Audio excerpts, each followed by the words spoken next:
सीमा ने मुझसे साफ कहा, जिसकी वजह से मैं भावनात्मक भी हूं।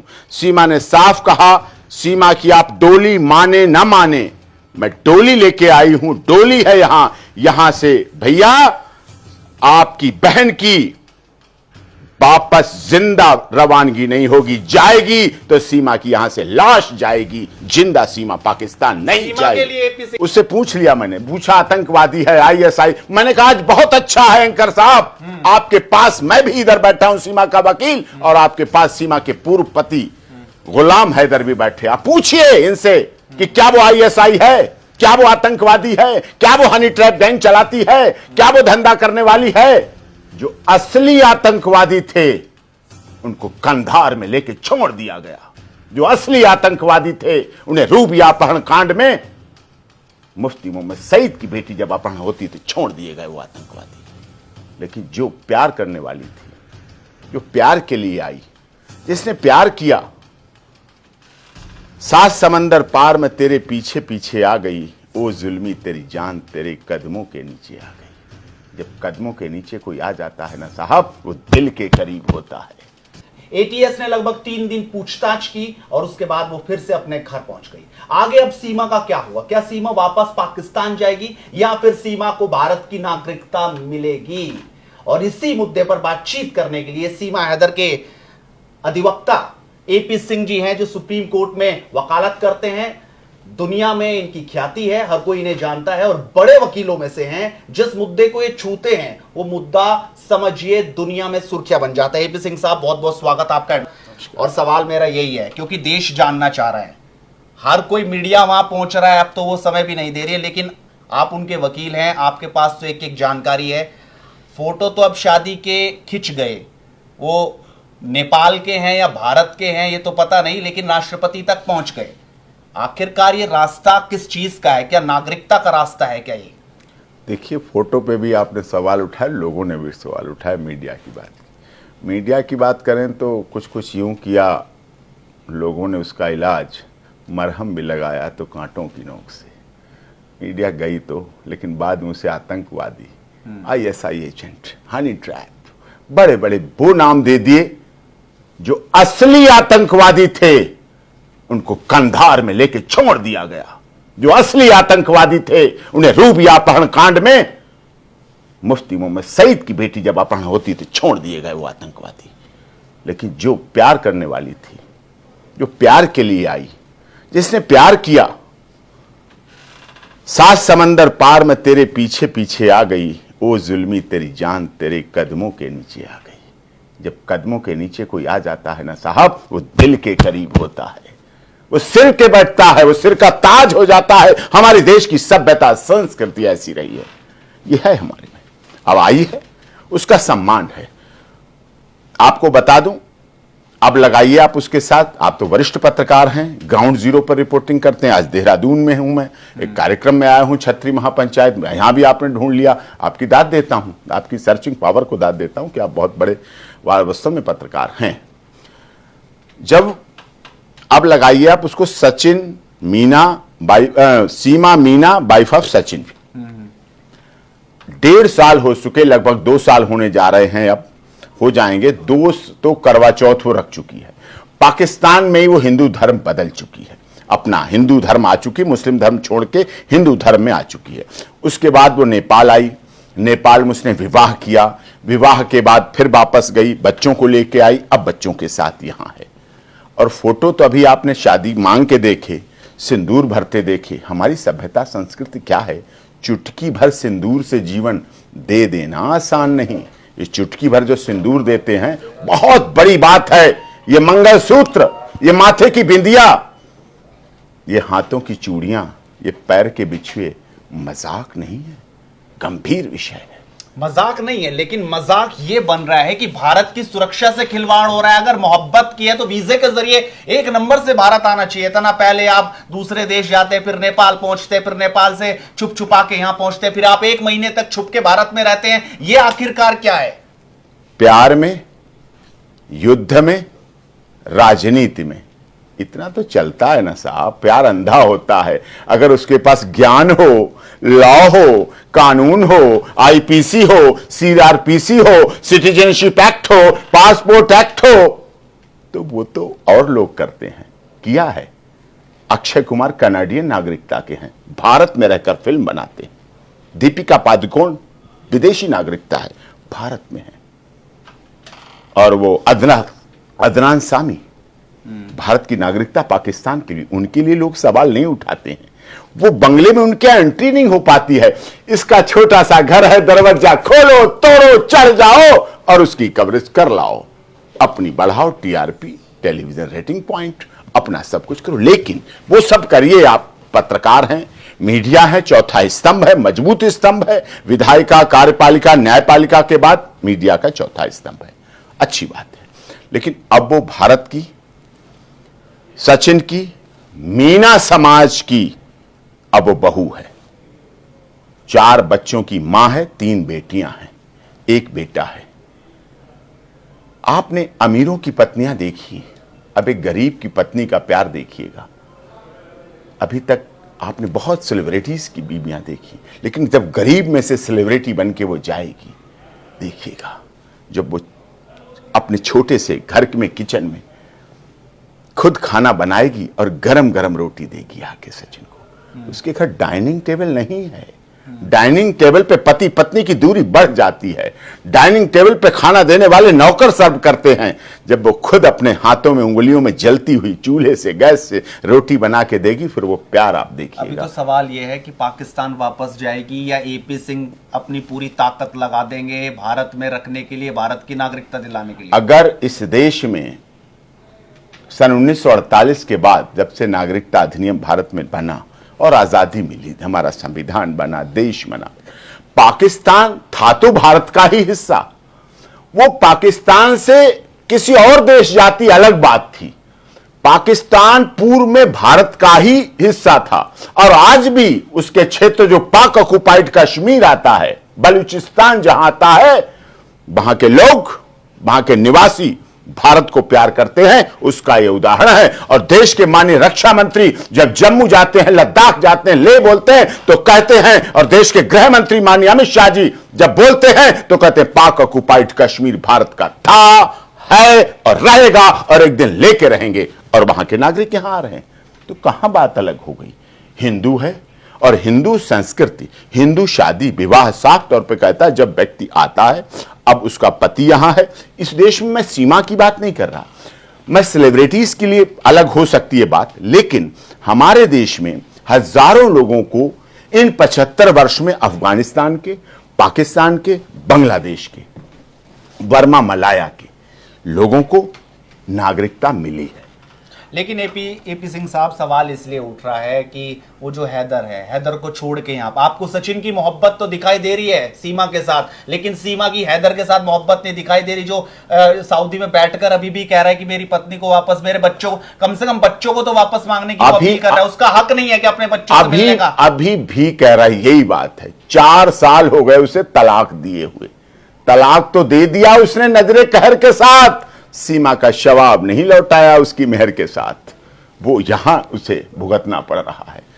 4 साल पहले तलाक दे चुका है। और ये बात मैंने अभी कल, मैं यही शाम को था, एक बड़े चैनल की रिपोर्टिंग में लाइव जोड़ा था, आपने देखा था, आपने भी देखा, और मैंने ये बात स्वीकार करवा ली। उससे पूछ लिया, मैंने पूछा आतंकवादी है, आईएसआई, मैंने कहा आज बहुत अच्छा है एंकर साहब, आपके पास, मैं भी इधर बैठा हूं सीमा का वकील, और आपके पास सीमा के पूर्व पति गुलाम हैदर भी बैठे। आप पूछिए इनसे कि क्या वो आईएसआई है, क्या वो आतंकवादी है, क्या वो हनी ट्रैप गैंग चलाती है, क्या वो धंधा करने वाली है। उसने कहा हमें नहीं पता 4 साल से वो क्या है, आईएसआई है कि नहीं है, आतंकवादी है कि नहीं है। 4 साल से जब वो प्रेग्नेंट थी, ये 3 साल की बच्ची है छोटी, तब से आपको पता नहीं। अपनी पत्नी के बारे में आप ये नहीं कह सकते कि वो आईएसआई है, कि वो आतंकवादी है, कि वो हनी ट्रैप गैंग की है, और पत्नी का दावा करते हैं। अगर वो कहता, खबरदार भारत के लोगों ने और आपके चैनल ने उसको आतंकवादी कहा, खबरदार उसको आईएसआई कहा, खबरदार उसको हनी ट्रैप वाली कहा, वो मेरी पत्नी है। वो मेरी शरीक हयात है, वो मेरी बीबी है, मैं उसका शौहर हूं, मैं उसका खामिद हूं, मुझे गर्व होता। सीमा उसको ड्रामेबाज बताएगी, सीमा उसको ढोंगी बताएगी, सीमा उसको भगोड़ा बताएगी। उसने उस डिबेट में बहुत और लोग भी जुड़े हुए थे और उसमें सबके सामने उसने कह दिया। अब मैं क्या करूं, जब कही दिया तो कही दिया। एंकर ने बाद में कहा कि देखिए एपी सिंह ने अपना काम कर लिया, इस डिबेट के माध्यम से एक बड़ी एविडेंस तैयार कर ली जिस पर डाउट था और ये मिल गई। मैंने तो यहीं से कर लिया, मेरे लिए तो देहरादून की धरती पवित्र है, मेरी तो गवाही तैयार हो गई। आपका आना ही मेरे लिए शुभ है, बहुत अच्छा है। तो देखिए तलाकशुदा पत्नी है, अगर वो दोबारा रखना चाहता तो मुस्लिम लॉ बहुत सशक्त है, मुस्लिम लॉ, शरीयत, मोहम्मद लॉ के नियम बहुत पक्के हैं। क्यों है?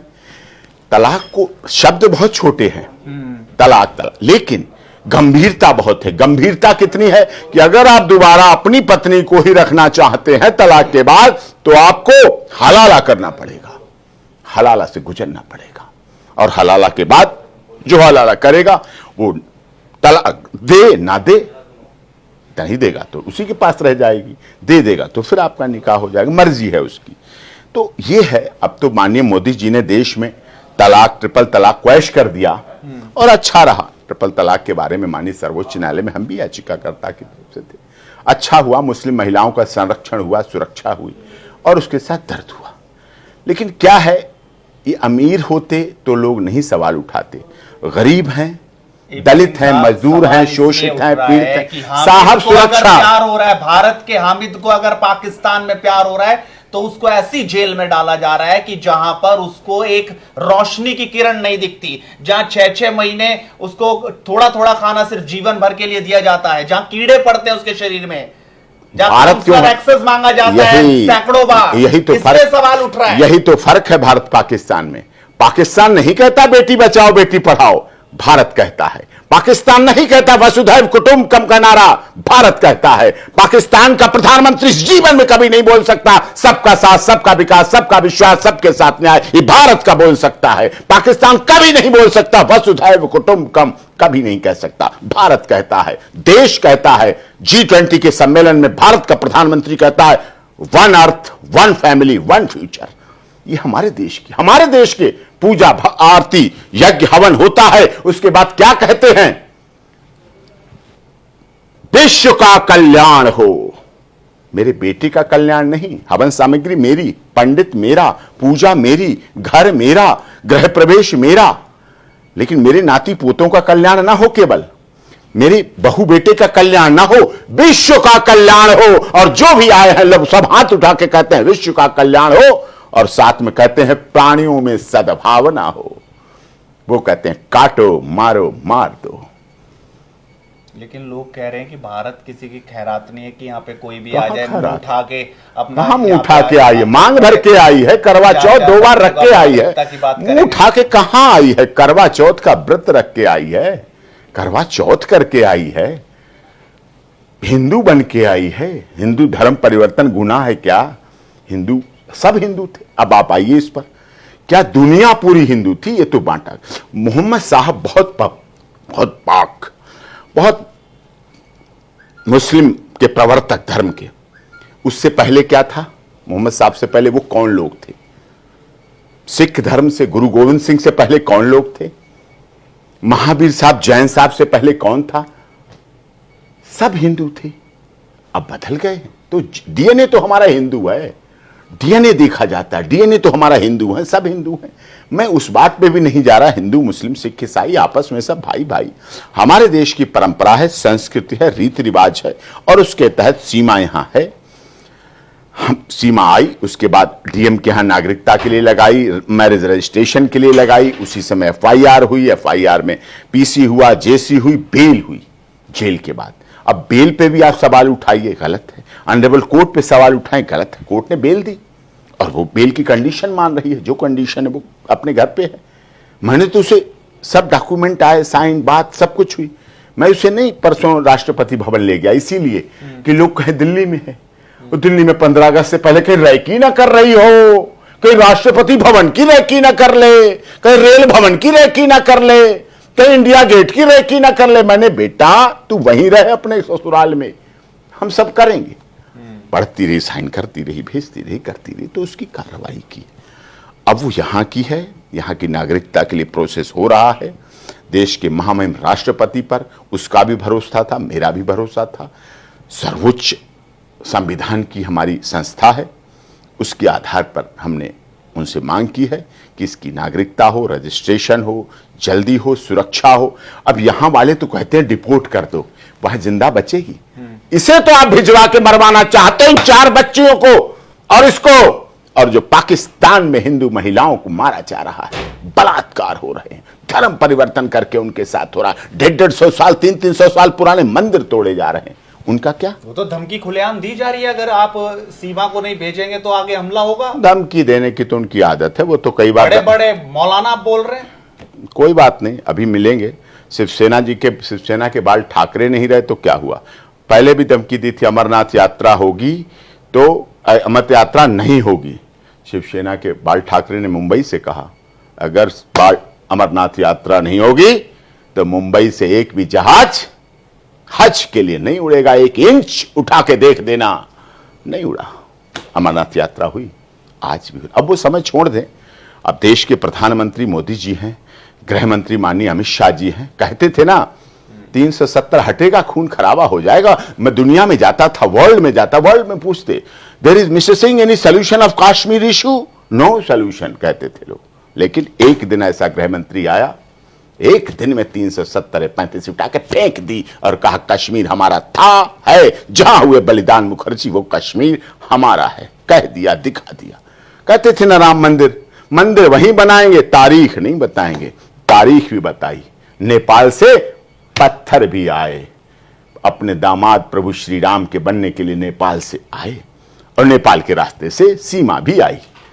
अब तारीख तो बता दीजिए, क्या सीमा को नागरिकता मिल जाएगी या पाकिस्तान का टिकट सीमा का कटेगा? सीमा का कानून आप कर लीजिए, आप सब कुछ जानते हैं, समझते हैं। सीमा ने मुझसे साफ कहा, जिसकी वजह से मैं भावनात्मक भी हूं। सीमा ने साफ कहा, सीमा की आप डोली माने ना माने, मैं डोली लेके आई हूं, डोली है यहां से भैया आपकी बहन की वापस जिंदा रवानगी नहीं होगी, जाएगी तो सीमा की यहां से लाश जाएगी, जिंदा सीमा पाकिस्तान नहीं सीमा जाएगी। के लिए एपी सिंह साहब इतने भावनात्मक क्यों? आखिर कितनी फीस मिल रही है एपी सिंह साहब? फीस के लिए भावनाएं नहीं होती हैं, फीस भावनाओं से नहीं होती है, ये भावनाएं होती हैं। आप भावनाओं की बात कर रहे हैं, गरीब अमीर की बात कर, अमीर बहुत फीस दे देते हैं, बड़े बड़े क्लाइंट हैं फीस देने के लिए, उनके साथ भावनाएं नहीं जुड़ती। भावनाएं उससे जुड़ती हैं जो गरीब पति पत्नी होते हैं। जब गरीब पति पत्नी अपनी साइकिल मोटरसाइकिल पे अपनी बीवी को बिठाल के जाता है तो पहले हवा भराता है एक दिन, फिर साइकिल मोटरसाइकिल को पोंछ देता है, फिर वो उस पर बैठाल के लेके जाता है। और उसको बड़ा आदमी क्या करता है, मर्सिडीज में जाता है, उसके बीच में हैंड रेस्ट लगा होता है गाड़ी में बैठने का। मध्यम दर्जे का आदमी कार लेके जाता है, उसका ड्राइवर नहीं होता है, उसकी बीवी वो गाड़ी साफ करके बैठालता है कि आज मैं अपनी बीवी को ले जाऊंगा, तो वो गाड़ी साफ करके चमकाता है, उसकी बीवी साइड में बैठती है। बड़े आदमी की गाड़ी ड्राइवर चलाता है, पति पत्नी पीछे बैठते हैं, बीच में हैंड रेस्ट होता है, दूरियां होती हैं। मध्यम दर्जे का व्यक्ति जब गाड़ी चलाता है तो पत्नी धीरे से उसके जब इस पैर को छूती है और वो गियर डालते डालते छूता है, जन्नत उतर आती है। वहीं दुनिया की सबसे बड़ा प्यार वही होता है, सबसे बड़ी अमीरी को नीचा दिखा देते हैं। जब मध्यम दर्जे का व्यक्ति मोटरसाइकिल पर बैठ के चलाता है अपनी बीवी को, और उसका मिरर तो लगा नहीं होता गाड़ी की तरह, तो साइड में जो गाड़ियां रुकती आके लाल बत्ती पे, उसमें देखता है कि मेरी बीवी ठीक बैठी है, आराम से बैठी है, धीरे से पीछे मुड़ के देखता है, ठीक बैठी हो ना तुम, आराम से बैठी हो ना तुम, ठीक चला रहा हूं गाड़ी। वो जन्नत है, वो भावना है। उस भावना को कभी देख के देखना, उस प्यार को कभी देखना। आपने कहा जब चूल्हे से तुरंत एक एक रोटी और पराठा बना के देती है, वो प्यार होता है। डाइनिंग टेबल पर तो सर्व कर देते हैं नौकर वेटर, अलग बात है, लेकिन ये प्यार अलग है। करवा चौथ इकरा ने भी किया था, इकरा भी पाकिस्तान से भारत आई थी, क्या हश्र उसके साथ? मैं नहीं था, पता नहीं, मुझे नहीं पता इकरा की कहानी। सुर्खियां नहीं थी या सुर्खियां पता नहीं थी, मुझे नहीं पता सुर्खियों की बात। लेकिन हाँ, ये सीमा है, वो इकरा थी, सीमा पार करके आई है, गोली खत्म हो, डोली आए और 26/11 खत्म हो, संसद हमले खत्म हो, पुलवामा कांड खत्म हो और देश की एकता बने, अखंडता बने, यह आवश्यक है। इसलिए मैं चाहता हूं सीमा भारत में रहे, नागरिकता मिले और उसके साथ जीवंतता के साथ मिले। और एक दिन ऐसा आएगा,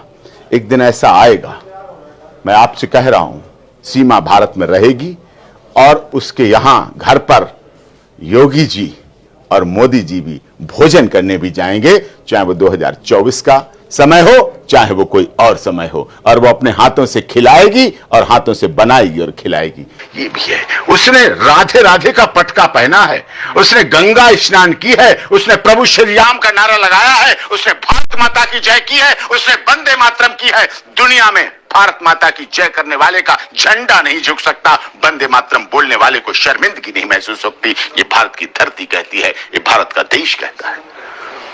तो बहुत बहुत धन्यवाद एपी सिंह साहब, जो बहुत बेबाकी से बोले कि आखिरकार वो रोटियां भी खिलाएगी और उसने जय श्री राम का नारा लगाया। जय श्री राम का नारा अगर किसी ने लगा दिया, और इतना ही नहीं, इस देश की संसद में जो इस देश के टैक्स पेयर का करोड़ों रुपए लेते हैं, अगर उनसे कहा जाए जय श्री राम बोलो, कहते नहीं बोलूंगा। उनसे कहा जाता है भारत माता बोलो, कहते नहीं बोलूंगा। वो बात अलग है कि वो 5 वक्ती नमाज 5 बार इस माता पे ही माथा रगड़ते हैं, यहां निशान लग जाता है, वहां माथा रगड़ेंगे, भारत माता की जय नहीं बोलेंगे। अगर सीमा ने बोला है तो काबिले तारीफ है, उसका सम्मान होना चाहिए। तो एपी सिंह साहब साफ तौर पर बोल रहे हैं कि सम्मान होना चाहिए। आप ये अपनी राय रखिए कि आपको क्या लगता है, क्या पाकिस्तान जाना चाहिए सीमा को या भारत की नागरिकता मिलनी चाहिए? अपनी राय रखिए और